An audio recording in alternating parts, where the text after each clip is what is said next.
안녕하십니까. 현대사 포럼에 오신 것을 환영합니다. 이 시간에는 최병덕 참모총장의 간첩 행위에 대해서 설명을 해드리겠습니다. 전 시간에 들어서 알겠지만은 대전 2사단이 포천 전투에 방어라는 명령을 받고 호원동에서 자율급방으로 5연대, 16년대가 방어했는데 최병덕 참모총장이 실탄을 보내준다고 약속을 했는데 실탄이 없어서 5연대, 16대가 후퇴했기 때문에 도망쳤기 때문에 2사단 사단 사령부가 26일 1시에 점령된 것이 최병덕이가 간첩이라는 증거가 되는 것입니다. 그 다음에는 2사단 25연대가 백서천에서 26일 1시부터 이제 전쟁 준비를 하고 있는데 김병 연대장한테 여기를 지켜라. 그러니까 김병 연대장이 실탄을 주십시오. 걱정하지 말라. 그러는데 26일 1시, 2시, 3시, 밤 8시, 12시까지 그 긴 시간. 그리고 부평 병기창에는 실탄이 많고 만약에 이제 부평 병기창에 실탄이 없다면 수세에 가면은 1사단 사령부 창고에 실탄이 얼마든지 있어서 거기서 우선 갔다가 쓰고 나중에 보충해도 되는데 얼마든지 실탄을 공급할 수 있는데 25연대 실탄을 공급하지 않아서 26일, 27일 날 그냥 후퇴하니까 인민군이 27일 날 아침에 이렇게 백석천을 넘은 거죠. 그것이 유력한 최병대가 간첩이라는 증거고, 그 다음에는 1사단 백선엽 장군한테 28일 날 새벽에 한강을 폭파하고 철수할 때 인민군이 서울에 왔다. 한강을 폭파할 거다. 그러니까 빨리 이렇게 한강 넘어라. 이렇게 명령을 내렸으면은 국군 1사단이 그렇게 붕괴되고 많은 장병이 3,500명 물속에 죽지 않을 건데 후퇴명을 내리지 않고 이렇게 한강을 자르고 후퇴했기 때문에 1사단이 아주 그냥 거의 전멸되다시피 하고 무기가 다 버려서 국군이 제기할 수 없는 것이 최병덕 참모총장의 간첩이라는 유력한 증거가 됩니다. 또 전군의 15,000대 차량을 500대만 이제 500대와 중화기를 부평으로 수리차 보내가지고 구현되는 차량이 5대밖에 없어요. 가장 중요한 포천 전투에 차량이 없어갖고 시간 소비하고 수도사단도 차량이 없어서 서울에서 포천까지 가는데 차량이 없어서 그 고생 다 하고 병력을 이동하는데 어렵고, 그 다음에 50년도 6월 10일 날 전방 사단장을 이제 다 교체를 했어요. 그 교체인데 유정 장군은 2사단장에 의사단장에서 의정부 7사단장으로, 김정우 대령 참모학교에서 원주 6사단장으로, 이성가 대령 16년대장에서 강릉 이제 8사단장으로, 이종찬 대령은 국방부 1국장에서 수도사단장으로, 이영근 준장은 8사단에서 대전 2사단장으로. 지금 6월 10일이면은 인민군이 이제 오려면은 한 15일 정도 밖에 안 남는데 15일 전에 사단장을 다 교체시켜 버린 거예요. 그러니까 국군 1사단만 교체가 안 되고 나머지 4개 사단은 다 그냥 전방 4개 사단 중에서 3개 사단이 교체가 된 거죠. 그러니까 15일 만에 이제 사단장이 파악도 못 하는데 인민군이 내려오도록 해버린 겁니다. 그러니까 부대 파악도 제대로 못 하고 지형도 제대로 이렇게 파악 못 하고 무기도 제대로 파악 못 한 데서 인민군이 남침해서 사단장이 제대로 제 역할을 못 하도록 해버린 것입니다. 그러고는 50년도 6월 10일 부대 이동 명령을 내리는데 온양의 25연대는 7사단 의정부로 가라 명령을 내리는데 명령을 너무 늦게 해가지고 25연대가 의정부 도착하기 전에 인민군이 내려와 버렸어요. 그러니까 7사단에는 동도천에는 1연대하고 포천에는 9연대하고 2연대만 있지 후방부대, 그러니까 예비 연대가 없어요. 그러니까 인민군이 오니까 예비 연대가 있어서 위험대로 그냥 방어를 하는데 방어를 못 온 거예요. 그것도 수도사단 2연대는 홍천으로 이동 명령을 내리는데 2연대는 아주 싸면 한병선 연대장하고 장병들은 아주 쌈을 잘하는 부대인데 홍천도를 보내버렸어요. 그리고 이제 6.25 며칠 전에 보냈기 때문에 홍천 지형을 몰라가지고 저 지형을 몰라가지고 어령류로 빼라는 걸 딴 데로 빼가지고 그냥 난리가 나버려갖고 결국은 이사단이나 19연대가 이연대나 19연대가 후퇴하는 이유가 됐고, 원주 8사단은 서울로 명령을 받고 제 시간에 못 오고, 수도사단은 그래서 이제 1년대하고 아니 18년대하고 3년대고 2개연대만 했지 이제 예비연대가 없었습니다. 세상 수도를 지키는 중요한 사단에 예비연대가 없는 거예요. 이들 부대는 6월 25일 북한 인민군의 남침 전에 도착하지 못하여 의정부 7사단과 수도사단은 예비연대가 없이 인민군은 남침을 받아서 적절하게 방어를 못하는 이유가 된 것입니다. 그래서 의정부가 인민군을 쉽게 점령되면서 전체 전선의 균형이 무너져 싸우고 있던 춘천 방면의 부대가 포위될 위기에 처하게 되고 되어서 후퇴하면서 혼란을 초래한 인민군의 공격을 막을 수가 없었던 것입니다. 그리고 50년 6월 24일 인민군이 전면 남침 하루 전에 전군의 휴가 일초로 보낸다는 것은 있을 수가 없습니다. 이렇게 인민군이 240대 10만이 이렇게 남침하려면은 전방으로 전부 다 이제 병력을 이동해야 되는데 전차가 오고 무기가 오고 실탄이 오고 병력이 오는데 10만이 오는데 정보부에서 왜 그걸 모르고 있어요? 알아서 최병덕한테 보고해도 최병덕은 그럴 리가 없다 해가지고 인민군이 내일 온다는데 오늘 다 휴가 일초를 보내는 사람이 어디가 있습니까? 그리고 오후 6시 24일 날 오후 6시 육군회관 개요를 하여 최병덕 참모총장을 비롯하여 6본 각 국장과 실장, 각 사단장, 재경부대장, 주한미 고문단 등 50여 명이 밤 10시까지 술을 마셨습니다. 밤 10시가 연회가 끝나자 2차로 새벽 2시까지 술을 마셨어요. 인민군 남침 2시간 전입니다. 이는 새벽 4시 인민군이 기습 남침할 때 국군은 제때 방어하지 못하는데 신라가 촉성루에서 이렇게 술 돌리다가 먹다가 그냥 다 망해버리고, 그리고 술 때문에 망하는 것이 얼마나 많습니까? 여기서 시간이 없어서 설명을 못 해드리지. 그러니까는 인민군은 24일날 남침하려고 최전방으로 다 탱크 다 옮기고 부대 이동을 하는데 남한에서는 세상에 24일날 밤 늦게까지 술 마시고, 그리고 25일날 새벽에 부관이 이렇게 장교들이 와서 남침했다고 하니까 술을 마셔가지고 일어나지를 못하는 거예요. 그래갖고는 깼어도 술 냄새가 나고 그랬다는 것입니다. 참모총장이 세상에 정보를 제일 우리나라에서 잘 아는 사람이 이 정도 돼버린 것입니다. 그래서 이것은 인민군의 이렇게 북한의 공작이라 이렇게 볼 수가 있는데, 이때 경비를 누가 돈을 냈는가?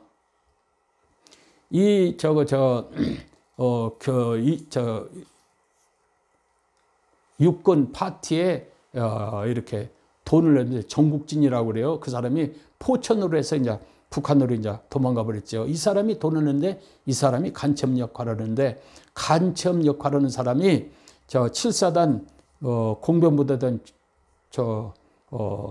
최소령이라고 25일 날 아침에 이렇게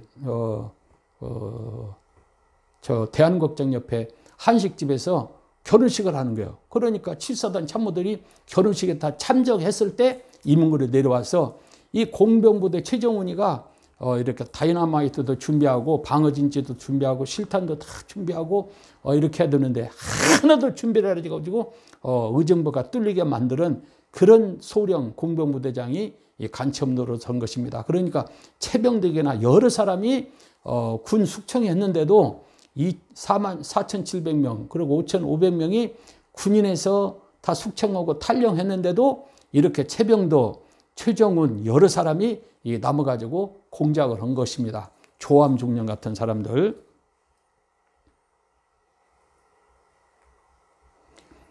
이 개간파트에 돈을 댄 사람이 간첩 정국은인데, 이 사람은 6월 28일 이렇게 포천 양문리를 통해서 북으로 도망가 버렸습니다. 이렇게 각 부대들한테 해서 6월 25일 오후 2시까지 육군본부에 술파티에 참석한 사람들이 바로 6월 25일 아침 6시나 7시에 국장들이 다 모여야 되는데 국장들이 술 먹고 어디가 있는지를 모르는 거예요. 여관에 재패기가 어디가 있어가고. 그래갖고는 이제 참모회를 하는데 오후 2시에 참모회를 했다고 그래요. 그러니까 그 전까지는 다 마비된 거죠. 50년도 6월 28일 최병덕 총장과 김백일 부장이 한강을 건너면서 한강 북중에서 싸우고 있는 국군 주력부대와 백선엽 사단장에게 후투명을 내리지 않고 한강교로 폭파해서 국군 1사단과 5사단이 전멸되게 한 것이 유력한 최병덕의 간첩이라는 증거예요. 전화 한 통만 해서 백선엽 보고 후퇴라 그랬으면 되는데 최병덕이나 김백일이가 후퇴 명령을 안 내리고 저들만 도망갔기 때문에 1사단이 아주 그냥 붕괴돼버려 전멸되는, 그리고 한강을 건너다가 3,500명이 죽는 그런 원인이 되어버린 것입니다.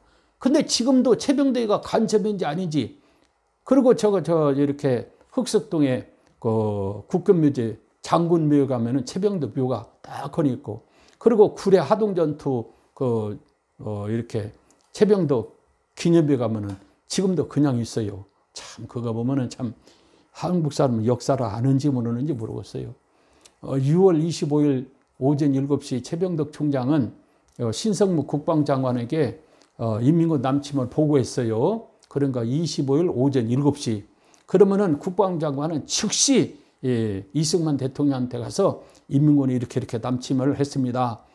그리고 이렇게 준비를 방을 이렇게 하고 서울 시민은 어떻게 해서 피난시키고 먹을 것과 무기가 하고, 그리고 한국은행 돈은 어떻게, 금은 어떻게 옮기고 가서 의논을 해야 되는데 7시 보고받고 이승만 대통령한테 보고를 안 했어요.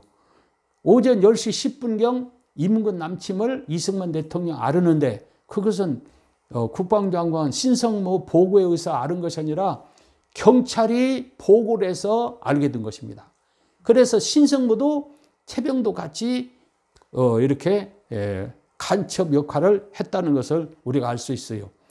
이렇게 국방장관이 대통령한테 즉시 보고해서 준비하도록 해야 되는데 이 보고를 하는 것은 이건 아주 잘못된 것입니다. 이건 변명의 여지가 없는 거예요. 북한의 6.25 남침 전 인민유격대가 남한을 침투했는데 48년도 11월 15일 날 180명 오대산으로, 49년도 6월 1일 날 400명 오대산으로, 49년도 7월 6일 날 200명 오대산으로, 49년 8월 4일 날 300명 경북 일술산 침투, 49년도 8월 6일 날 360명 태백산, 그리고 49년도 8월 15일 날 40명 양평 용문산 침투, 49년도 9월 25일 날 50명 오대산 침투, 49년도 11월 6일 날 100명 경북 영일군 송타면 침투, 50년도 3월 8일 날 700명 오대산, 이건 엄청난 수가 온 거예요. 대전 비행장을 폭발하고 온 거예요. 50년도 6월 10일 날 수십 명 오대산 침투, 50년 6월 20일 인민군 남침, 이렇게 인민군이 10번에 걸쳐서 2,400명이 남침했습니다. 이 남침, 38선을 넘어서 침투한 남침의 연장이 6.25입니다. 6.25 인민군 38선 남침이에요.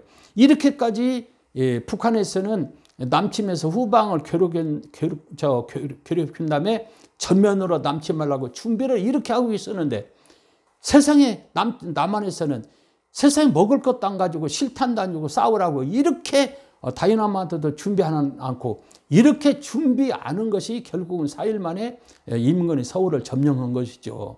그러니까 10번에 걸쳐서 북한의 인민군이 남침했다는 것은 앞으로 대규모로 인민군이 남침한다는 증거가 된 것입니다. 이렇게까지 확실히 보여주는데도 남쪽에서는 하나도 준비도 않고 국민학교 교과서, 초등학교 교과서에는 맨주먹으로 인민군을, 적군을 막아내요. 그렇게 어린애들을 가르치면 되겠어요? 안 되지.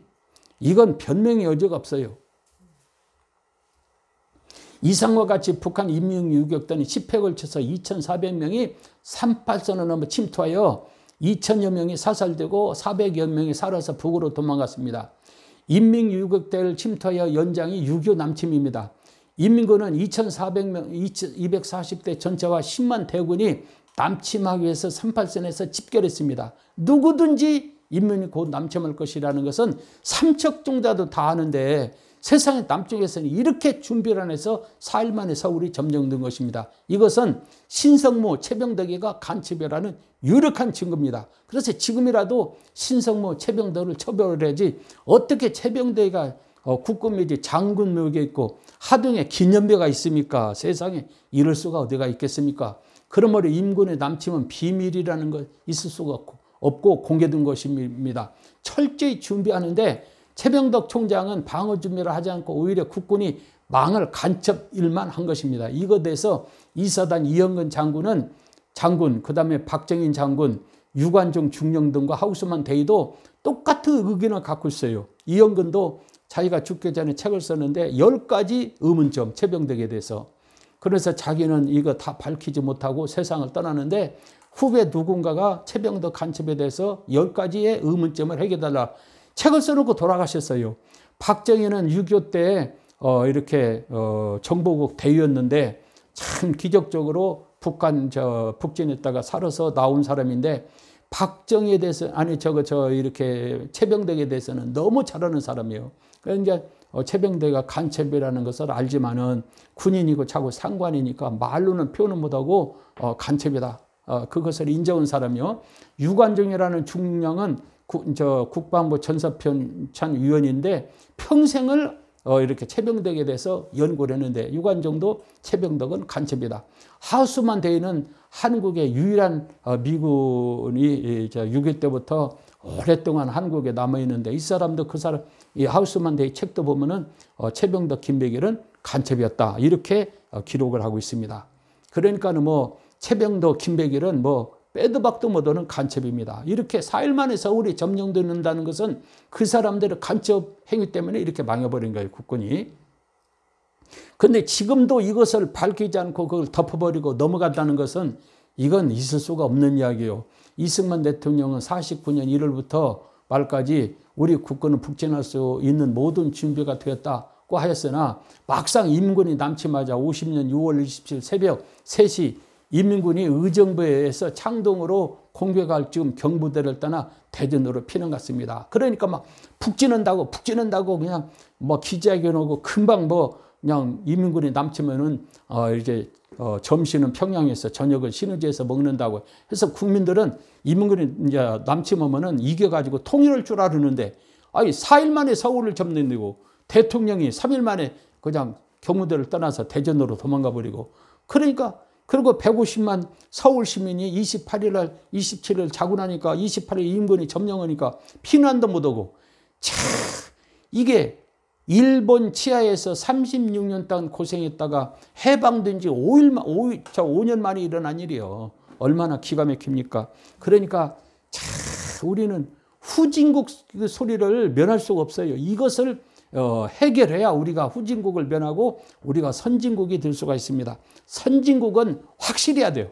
그리고 외국인이 침략은 목숨 걸고 방어하고 임진왜란 때 진주성 김시민이가 방어할 때 일본군은 3만이고 진주성을 지키는 사람들은 4천밖에 안 되잖아요. 그래도 목숨 걸고 6일 동안 싸움을 해갖고 이렇게 진주성을 지켜서 일본군이 진주를 거쳐서 전라북도, 전라남도 평야지대로 가서 곡창지대를 점령하면은 이순신이 바다에서 싸움을 못 하겠다.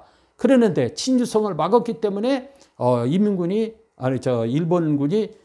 전라도로 못 와가지고 이순신이가 바다에서 싸우는데 뒤에서 힘을 보태준 거예요.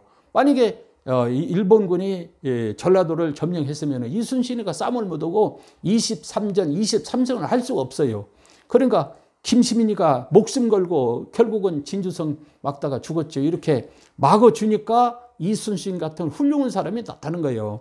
그러니까 포천에서 구연대가 목숨 걸고 죽어서 막아주고, 그 3년대 이영근 3년대가 막아주고, 그리고 이사단에게 실탄을 줘서 의정부에서 막아줬으면은 서울만 의정부에서만 막아줬으면 국군이나 춘천이나 강릉에서 싸움을 잘하니까 막을 수가 있고 국군이 다시 이렇게 힘을 받아서 막을 수가 있는데 구연대 윤충군 그리고 3년대 이영근 최병덕 김백일 전혀 준비 안 해갖고 4일 만에 서울이 점령되고 국군 육사단이 붕괴되고 육개사들이 붕괴되고 4만 4천 명이 죽는데 4만 4천 명이 얼마나 불쌍한 젊은이들이에요. 근데 지금도 그것도 모르고 살고 있으니까, 그리고 이유도 모르고, 그리고 그냥 살으니까 얼마나 이게 후진국 국민성이 말할 수 없는 것이죠. 서울 시민의 안위나 국군의 방어 방법 등에 대해서는 지시나 대책은 전혀 세우지 않고 몰래 이승만 대통령이 서울 시민은 150만을 놔두고 이렇게 한강을 넘고 대전으로 이렇게 도망쳤다는 것은 참 대통령으로서 있을 수가 없는 일을 지금 이승만 대통령도 한 거예요. 이승만 대통령이 국방에 대해서, 군사에 대해서 조금만 안다든지, 누가 참모 중에서 이승만 대통령을 잘 이렇게 국방에 대해서 조언을 해줬으면은 참 좋았을 때 너무 아쉽고, 그 임명신 그분이 참 여자지만 똑똑한데 이승만에 대해서 잘 알으니까 잘 이렇게 채병덕은 안 된다, 무기는 준비해야 된다 이렇게 했는데도 그 조언을 잘 들었어야 되는데 잘 조언을 듣지 않고 채병덕을 2번이나 이렇게 채병덕을 참모총장으로 만들어서 결국은 이렇게 비극을 만들었는데, 거기에 대해서는 이승만 대통령도 책임을 면할 수가 없고, 그리고 이제 27일 날 김응일 장군이 백선엽 장군의 사단장한테 이제 3개 사단 중에서 몇 개 연대는 이렇게 한강을 넘고 몇 견도를 지키고 수일에서 해서 내일 28일로 서울이 점령하니까 후퇴 준비를 하라고 그랬을 때, 백선엽도 일단은 뭐 2개 연대로 막든지 1개 연대로 막고 1개 연대를 무기를 해서 한강을 넘도록 했으면은 1사단이 그렇게까지 참패하지 않을 텐데, 그냥 28일 10시에 세상에 반격을 하다가 그냥 다 전멸되게 만드는 것은 백선엽 장군도 참 책임이 있죠. 면할 수가 없는 일이죠. 6.25로 이렇게 4일 만에 점령된 것을 분석해 보면은 참 안타까운 일이 너무 많습니다. 한강교 폭파로 한강 이북에는 미아리에 싸우기든 국군은 거의 전멸되고, 장병들은 부상당해가지고 저 행주나루터로 다 모였는데 세상에 누가 하나 돌봐준 사람 없으니까 다 죽었고, 그리고 이제 저거 서울대학교 병원에 이제 국군이 이렇게 치료받고 있는데 이민군이 왔고 다 끌어내서 다 죽여버리고, 그리고 이제 이민군 부상병이 떡하니 앉으니까 그 부상병들이 부상당해가지고 도망가지도 못하고 이민군한테 그냥 칼로 찌르고 총으로 죽을 때 얼마나 기가 막힌지 몰라요. 그러고는 이제 다 이렇게 국군이 도망가 버리니까 부평에는 뭐 쌀이니 차량이니 무기니 군복이니 몽땅 전부 다 이민군한테 다 준 것 아니에요. 무기, 차량 같은 거. 그리고 미군의 1,500대 차량과 2만 갤런의 휘발유, 10만 달러 되는 식품을 전부 다 이민군한테 다 바쳐버린 거예요. 이게 4일 만에 서울이 점령된 그런 결과입니다. 결국은 이제 남한은 이렇게 춘천에 6사단, 강릉에 8사단, 2개 사단만 남았습니다. 그러니까 이민군이 이제 순식간에 부산을 점령할 수 있는 이제 기회가 된 것이죠. 그 6월 28일 날 오후에 이제 기갑부대 중에서는 유흥수 대령이 서빙걸 통해서 장갑차 6대, 81mm 박해법 3문, 바적가포 2문, 기관총 다수, 말 300표를 가지고 그래도 비교적 실수 없이 한강을 넘어서 천호동에서 동작동까지 방어를 했어요. 그래도 참 훌륭한 그런 부대죠. 수수사단 18년대, 2대대, 18년대, 2대대 장충건 소령부대가 807명 중 759명이 의정부 소유산에서 철수하라는 명령을 못 받고 인민군이 26일 날 이제 의정부를 점령하니까 소유산에서 이제 법원이 이렇게 해서 한강을 넘었는데, 한강을 넘을 때 81mm 박격포 6문, 바둑가포 3문, 그리고 부대를 넘어서 한강을 넘어서 점검해 보니까 759명이 한강을 넘었어요. 이거 보면은 국군 1사단보다도 더 전투력이 있어요. 1개 대대가 1개 사단보다도 무기도 많이 갖고 가고 살아서 넘은 병력이 759명이에요. 그러니까 부대장의 지휘자가 얼마나 중요하다는 것을 우리가 이제 알 수가 있죠. 그래서 장충권 소령이 김포에 가서 참 싸움을 잘했어요. 수수단 8년대는 약 1200명의 병력이 81mm 박격포 3문, 60mm 박격포 12문, 기관전 사정을 대책으로 양원 부대로서 여의도에서 이민군 사사단이 한강을 넘으려고 그럴 때 밤낮으로 전투를 해서 이민군이 인민군 4사단이 여의도를 넘어서 한강을 넘으라고 하는 것을 이제 방언 부대요. 그러니까 이렇게 8사단 수도사단 8년대는 참 쌈을 자른 연대지요. 48년도 4월 3일 조선공산당 제주도 독당 김살장과 이덕구가 대한민국에 선전포고를 하고 제주도를 해방구로 만들려고 사사폭동을 일으켰어요. 이덕구가 대한민국에 선전포고를 했어요. 완전히 그냥 대한민국을 그냥 점령해버리겠다. 그리고 여수 주둔하고 있는 14년대도 반란 일으켜서 구례 거쳐서 남원 거쳐서 서울을 점령하려고 올라가는 중이었었어요. 이런 사람도 대한민국을 점령하려고 그러는데 북한이 인민군이 가만히 있겠느냐 그거예요. 인민군이 내려오는 것은 기정사실이요. 그래서 이범섭 장군이 국방장을 할 때 인민군이 남침하는 것은 기정사실이다. 그래서 저 문산에 있는 1사단한테 일진, 이진, 삼진, 강릉에 일진, 이진, 삼진, 춘천에 일진, 이진, 삼진, 그리고 의정부에 일진, 이진, 삼진 방어벽을 이제 준비하려고 그러니까 이승만 대통령이 국방장군 당신은 어디로 그래 돌아다니냐고 그러니까 인문이 곧 내려올 것 같아서 진짜로 구척으로 다닌다니까 무슨 헛소리냐고 해임시켜버렸어요. 저거 이범석 장군이 국방장관을 하고 신성모가 안 있으면은 그리고 최병덕이 아니고 김홍일 장군이 참모총장이 있으면은 4일 만에 인민군이 서울을 점령할 수가 없어요. 그리고 이렇게 대한민국이 분단돼 갖고 이렇게 고생하지는 않습니다. 그런데 그런 사람을 좋은 사람을 해임시켜 가지고 참 지금까지도 이 고생을 다 하고 있는 거죠.